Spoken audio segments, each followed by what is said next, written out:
Қайырлы күн, құрметті оқырмандар, сіздермен аралым. Менің арнама тіркеліп, лайк басып, пікір қалдырып өтіңіздер, қоңыраушаны басып қоюды ұмытпаңыздар. Бүгін өте ерекше тағамдардың бірін, канфан тағамын дайындаймыз. Менімен бірге жасап көріңіздер. Керемет болып шығады. Ең алдымен тартылған етімізге пиязымызды, оның үстінен күрішімізді, оның үстінен жұмыртқамызды, және де дәміне қарай тұз және бұрышымызды себеміз. Жақсылап араластырып аламыз. Бізге жұмыртқа біркелкі болып жабысу үшін қажет. Жұмыртқамызды алдын ала қайнатып, суытып алдым. Енді осы қайнатылған жұмыртқамыздың сыртына фаршымызды дөңгелек етіп, дәл видеодағыдай мен секілді жасап, жұмыртқамызды фаршқа орап шығасыздар.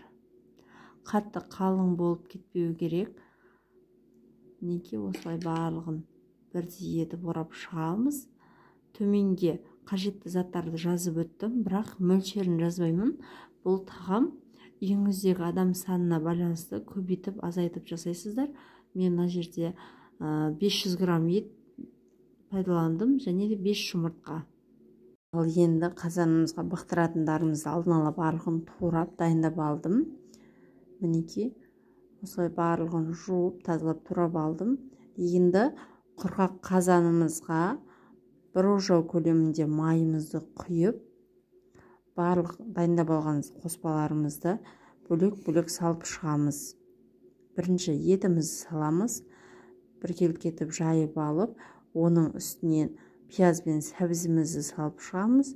Оның үстінен чесногымызды саламыз. Чесногымызды салып, оның үстінен картоплымызды саламыз. Картоплымызды біркелкі етіп жайып болғаннан кейін, үстінен капустамызды ажыратып, жұқа етіп жайып шығамыз. Мен капустамызды жайып шықтым. Енді үстінен дәміне қарай тұз, түрлі дәмдеуіштер қосыңыздар.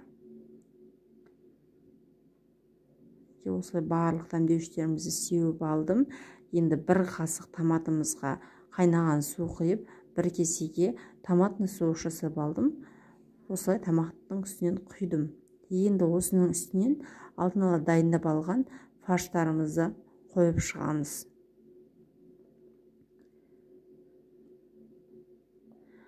Осылай дөңгелектегендеріңіз қазандарыңыздың крышкасына тиіп қалмау қажет. Менікі тимеді. Енді отқа 1-1,5 сағат көлемінде қоямыз. Көп тұрғаны 1 сағаттан асық тұрғаны дұрыс. Сол кезде күрішіміз де, фаршымыз да таза әдем болып піседі. Піскеннен кейін осылай дөңгелектерімізді ортасынан бөліп, осылай қойып ұсынамыз. Өте ерекше тағам, дәмі де керемет болып шықты. Міндетті түрде жасап көріңіздер. Қолдауларыңызға рахмет.